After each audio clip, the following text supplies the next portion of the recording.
go. And I, of course, brought along my beautiful Scarlet. A neutral observer might have judged her even more popular than me. And once again, I was surprised to find that she knew so many people so well. Everyone from high society right down to the Zamboni driver. There was only a slight disturbance after Yolanda greeted the Queen with a hearty handshake. So hearty, in fact, that it must have shook loose a bracelet from her wrist. The Queen's security men threw the proceedings into a lockdown to search the premises for the bauble. It could have resulted in complete mayhem, I suppose, but thankfully detectives discovered the bracelet had fallen into a deep fold of Yolanda's handbag. What luck! Scores of dignitaries arrived, and one by one they told the great men's survivors, the next generation of this cultural institution's proprietors, that it was now more important than ever that they stay the course and change things not one whit. Yet again, we must not move with the times, Mayor Dennison advised. The best advice for Yolanda and the Ballards came from none other than the Queen. One ruse the day, one allowed the riffraff to I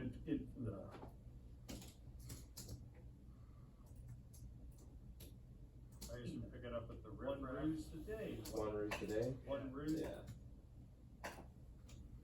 Came from none other than the Queen. One ruse the day, one allowed the riffraff to infiltrate the royal family, she said. Our monarchy is in a shambles as a result, and one fears for the nation and the Commonwealth. Hold your standards ever high and protect your traditions zealously. And Yolanda and the Ballards, Toronto's first family, did just that. The greatest sports franchise, this working time capsule of Canadian greatness, could not be trusted to anyone who might like a dollar more than victory, who might not appreciate the franchise's role as the foundation of values in this greatest of cities. Mr. Ballard, in his wisdom, had realized this and set up his will so that the franchise was going to stay in the joint purview of Yolanda and his children and their offspring in perpetuity. They were supported by a team of men who donated their time and expertise, Don Crump, Don Giffen, and Steve Stavro, who also brought the cold cuts to board meetings. The late King's role as Irish court jester was ably filled by Oshawa lawyer and gadfly Terry Kelly. One prominent holdover from the earlier board of directors was Mr. Ballard's dear friend and straight man, Leslie Towns Hope, who usually went by the moniker Bob. When he serenaded folks at the wake with a version of Thanks for the Memories, there wasn't a dry eye within earshot. Thanks for the memories, with all of King Clancy's jokes and hockey-loving folks, Carl Brewer and nothing newer, and shareholders getting soaked. How lucky he was. Oh shit. Oh wow. Sounds a bit wow. I don't know. What do you think, Garrett?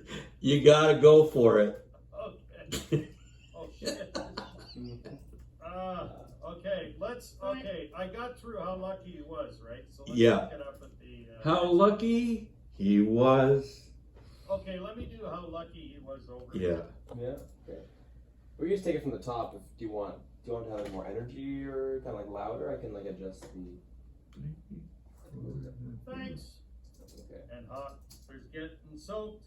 How lucky he was. Okay. How lucky he was. How Alright, let's lucky he was. All right. Cool. So we go from the top. So I'll punch you in here. There you go. Carl Brewer and nothing newer, and shareholders getting soaked. How lucky he was. Counting all the memories, keeping the gardens dry, kissing the unions goodbye, getting every penny from fans aplenty, and they have to wear a tie. Such good times we had, and thanks for the memories. Punches fedora hat, a city's values that. So very proper, you couldn't top her, but made your wallet fat. I thank you, my friend.